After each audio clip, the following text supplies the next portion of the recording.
घरात कापूर जाळल्यावर जो एक सुगंध दरवळतो तो आपल्या सगळ्यांच्याच परिचयाचा आहे, नाही का? आपल्याला वाटतं की हा फक्त एक पूजाविधी आहे, एक परंपरा आहे. पण आज आपण याच पारंपरिक प्रथेमागे लपलेलं विज्ञान समजून घेणार आहोत. तर मग प्रश्न हा आहे की कापूर जाळणं ही केवळ एक श्रद्धा आहे की यामागे काही ठोस वैज्ञानिक कारणं सुद्धा आहेत. चला, या पारंपरिक ज्ञानाची वैज्ञानिक दृष्टिकोनातून जरा तपासणी करूया. या विश्लेषणामध्ये आपण मुख्य 3 गोष्टी पाहणार आहोत. पहिलं, कापूर आपलं घर कसं शुद्ध करतो. दुसरं, त्याचा आपल्या मनावर आणि शरीरावर काय परिणाम होतो. आणि तिसरं, या प्राचीन गोष्टीला आजचं विज्ञान कसं दुजोरा देत आहे. चला तर मग आपल्या पहिल्या भागाकडे वळूया. घरासाठी नैसर्गिक शुद्धीकरण. पाहूया कापूर आपल्या घरातल्या वातावरणावर नेमका काय परिणाम करतो. तर सगळ्यात महत्वाची गोष्ट, कापरामध्ये नैसर्गिकरित्या जीवाणू, बुरशी आणि विषाणूंना नष्ट करण्याचे गुणधर्म असतात. आणि जेव्हा आपण कापूर जाळतो तेव्हा हे गुणधर्म हवेत पसरून आपलं काम सुरू करतात.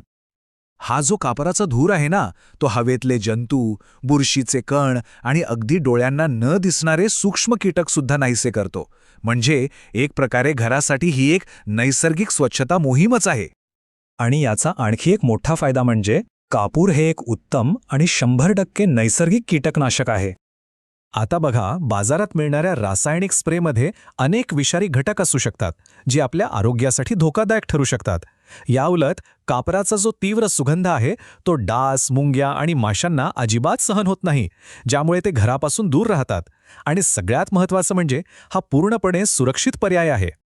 बरं, इतकंच नाही तर कापराचे धुरातील कण फर्निचर आणि भिंतींवर वाढणाऱ्या बुरशीलाही नष्ट करतात. त्यामुळे घरात जो एक कुबट, ओलसर वास येतो ना, तो टाळायला मदत होते. ओके, तर घराच्या वातावरणाबद्दल आपण बोललो. आता आपलं लक्ष स्वतःच्या मन आणि शरीरावर केंद्रित करूया. पाहूया कापूर आपल्यावर आतून कसा परिणाम करतो. हा एक खूपच रंजक प्रश्न आहे, नाही का? म्हणजे केवळ एक सुगंध इतकी शांत आणि सकारात्मक भावना कशी काय निर्माण करू शकतो? तर यामागे आपल्या मेंदूचं विज्ञान आहे. ही प्रक्रिया अगदी सोप्या टप्प्यांमध्ये समजून घेऊ. बघा, जेव्हा कापुराचा सुगंध श्वासावाटे आत जातो तेव्हा तो आपल्या मेंदूच्या लिम्बिक सिस्टमला सक्रिय करतो. ही सिस्टीम आपल्या भावना आणि आठवणींवर नियंत्रण ठेवते. यामुळे होतं काय की कॉर्टिसोल नावाच्या स्ट्रेस हॉर्मोनची पातळी कमी होते आणि आपल्याला शांत, सकारात्मक वाटायला लागतं. सोप्या भाषेत सांगायचं तर कापराच्या सुगंधामुळे सेरोटॉनिन आणि डोपामाइन सारखे फील गुड हार्मोन्स वाढतात, ज्यामुळे एकाग्रता सुधारते. आणि त्याचवेळी कॉर्टिसॉलची पातळी कमी झाल्यामुळे आपला तणाव आणि बेचैनी कमी होते. याशिवाय कापूर आपल्या श्वसन संस्थेसाठीही खूप फायदेशीर आहे. अनेक आयुर्वेदिक उपायांमध्ये किंवा बाममध्ये त्याचा वापर का करतात याचं कारण आता आपल्या लक्षात येईल. कापराचा धूर बंद नाक मोकळं करतो, छातीत जमा झालेला कफ कमी करायला मदत करतो आणि सर्दी किंवा दम्याच्या त्रासात आराम देतो. म्हणूनच त्याला एक प्रभावी रेस्पिरेटरी डिकंजेस्टंट असंही मानलं जातं. आता आपण आपल्या विश्लेषणाच्या अगदी शेवटच्या टप्प्यात आलो आहोत. आपण पाहिलेले हे सर्व वैज्ञानिक मुद्दे आणि आपलं पारंपरिक ज्ञान यांना आता एकत्र जोडून पाहूया.